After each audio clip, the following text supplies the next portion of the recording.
Songs కూడా చాలా బాగున్నాయి, డాన్స్ కూడా చాలా బాగా చేశారన్న. కూర్చోవన్న నిజంగా లేడీ గెటప్ వేసుకుని 2 ఫైట్లు ఉంటాయి. అసలు ఎక్సలెంట్ అన్న, నిజంగా మైండ్ బ్లోయింగ్ నిజంగా అసలు చాలా అంటే చాలా బాగుంది. మూవీ అయితే బ్లాక్ బస్టర్ అన్న. అల్లు అర్జున్ యాక్టింగ్ అయితే ఇంకా చూసుకోవలేదు. కొన్ని సీన్లు కానీ సీట్లలో నుంచి లేచిపోతారు, అలా ఉండలేరు సీట్లోనే, అలా ఉంటాయి. గూస్ బాంబ్స్ వస్తాయి కొన్ని సీన్లు. అయితే బసల యాక్టింగ్ ఉంది సూపర్. వాళ్ళిద్దరు కాంబినేషన్ వచ్చినప్పుడు అయితే సూపర్. అక్కడ బట్టి అలా మీరు కూర్చోలేరు సీట్లో, అంత బాగుంది.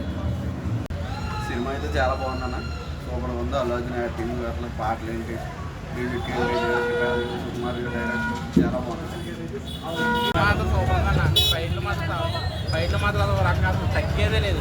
సుకుమార్ మాత్రం ఇప్పటి బన్నీ అన్న యాక్టింగ్ మాత్రం ఒక రేంజ్లో ఉంది. అసలు అవి బన్నీ అన్న మొత్తం ముట్లేపోయాడు. ఫైట్లు కానీ యాక్షన్ కానీ అసలు అవి బాబు చిల్లర మూవీ. అసలు పార్ట్ 3 ఉందని మనం పార్ట్ 3 గురించి వస్తాం. మనం పార్ట్ 2 అయితే ఇంటర్వెల్ సీన్లు ఉన్నాయి బాబు, క్లైమాక్స్ మరి రద్దరిల్లిపోయినాయి. తగ్గేదే లేదు సినిమా మాత్రం, తగ్గేదే లేదు. కొట్టేయడు, మళ్ళీ బండి కొట్టేయడు, ఇటు కొట్టేయడు. ఇంకా చేశారని సినిమా ఇంత దాకా లాగే అయిందన్న. ఇప్పుడు ఈ సినిమాతో ఎవరంటూ ఏంటనే చూపెడతాం, ఆ బండి అంటే ఏంటంటే ఇప్పుడు నుంచి చూపెడతాం. పుష్ప అంటే ఫ్లవర్ కాదు, వైల్డ్ ఫైర్. మాది ఎవరమండి, నా పేరు రోహన్ చెర్రి. పుష్ప అంటే ఏదో ఏదో ఏదో ఏదో అనుకున్నారు. ఇన్ని రోజులు చాలా హేట్ చేశారు, చాలా ట్రోల్స్ చేశారు.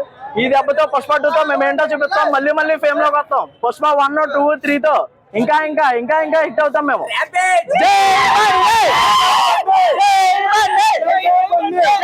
ఆల్రెడీ యూఎస్ సినిమా మొత్తం వచ్చేది అమెరికా నుంచి. తాగన్నేమో అంతా ఫుల్ రచ్చ రంబోల సినిమా అంతా ఏంటో రేపొద్దున్న నుంచి పోతారు. కలెక్షన్లు అయినా ఏదైనా కానీ రేపు వరల్డ్ ఫైర్ సినిమా. పుష్ప 3 తీయదు, ఆల్రెడీ ఉంది, అనౌన్స్ చేస్తారు మేకర్స్ కూడా. నిన్న మీరు చూసి ఉండరా, ఫోటోలో వచ్చింది వెనకాల. పుష్ప 3 కూడా చూస్తారు, వస్తుంది కన్ఫర్మ్ గా.